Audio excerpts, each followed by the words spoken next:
Hi friends, welcome back to our channel village life of Srikanth. So ఈరోజు వచ్చేసి మన blog ఏంటంటే 9 తారీఖు అయితే నారు విప్పించిన, 10 తారీఖు అయితే నాటేసినాం.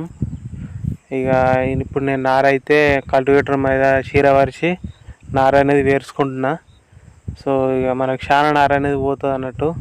ఈ నార తీసుకుపోయి మనం దున్నే వరాల పొంటి వేసుకుంటే మనం మళ్ళీ దున్నినాక పంచేనికి ఈజీగా ఉంటుంది. మనకు నార్ల గడ్డి పడడం వల్ల ఈ కూళ్ళు కూడా ఎక్కువైనాయి, పీకుడు కూడా లేట్ అయింది.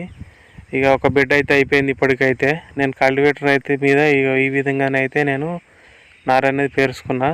ఇప్పుడు నార అయితే చాలానే ఉంది. సో మన కూలోళ్ళు అయితే 15 మంది అయితే వస్తారని అన్నది మా అమ్మ ఇట్లా. సో వాళ్ళు ఆటోలు వస్తారు. సో ఇక మనం దున్నాలి. మీరు లేకుండా దున్నితే ఇక మనకు జర తొందర నాటేసి ఉంటుంది, మనకు కూడా పని ఏమి ఉండదు. గొర్రెసి అయితే ఇక నీట్గా దున్నిన తర్వాత మంజల్దామని అనుకున్నా కానీ టైం లేకుండే. సో ఇక మళ్ళీ నేనే నారేసి ఇక మంద అనేది తర్వాత చల్దామని, నాటేసిన తర్వాత చల్దామని ఊకున్నా. సో ఇక నారైతే తొందర వేసిన.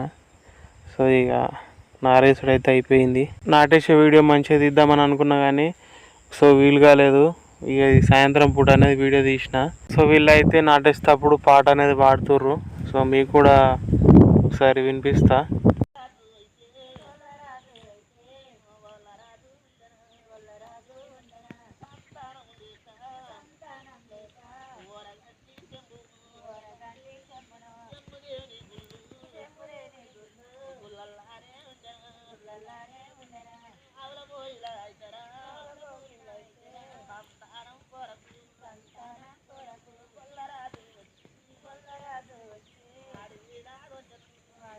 వాళ్ళైతే ఎంటర్టైన్మెంట్ కోసం పాటలు పాడుకుంటూ నాటేస్తూ ఉన్నారు, ఇక ఆష్ట రాకుండా. సో నేనైతే పొద్దున్న నుంచి వెళ్ళి తినలేదు, మా వాళ్ళు ఉప్మా పట్టుకొచ్చారు. సో అదే నేను తింటున్నా. ఇక తిన్న తర్వాత నెక్స్ట్ డే ఇక మన గడ్డి మందు ఇక అల్లనే మందుల అన్నీ మిక్స్ చేసుకొని చల్లుకున్నా. సో మన పని అయితే ఇక కంప్లీట్ అయిపోయింది. సో నేను ఎందుకు తొందర నాటేసిందంటే మాది నీళ్లు బాగుండయి, అందుకనే తొందర నాటేసిన తర్వాత ఈ కొంగలు అనేది నాటిననే దొక్కుతాయి. అవి పురుగుల కోసం వచ్చి వరినారంతా దొక్కుతాయి, నాశనం చేస్తాయి. సో అవి మనం వరి ఎరుగున్న దాకా మనం కొంగలు అనేది రోజు వచ్చి ఎలగొట్టాలి. సో వచ్చి ఎలగొడితే మనకు వరి అనేది మంచిగా వస్తుంది. సో మనం కొంగలు రాకుండా అయితే చూసుకోవాలి.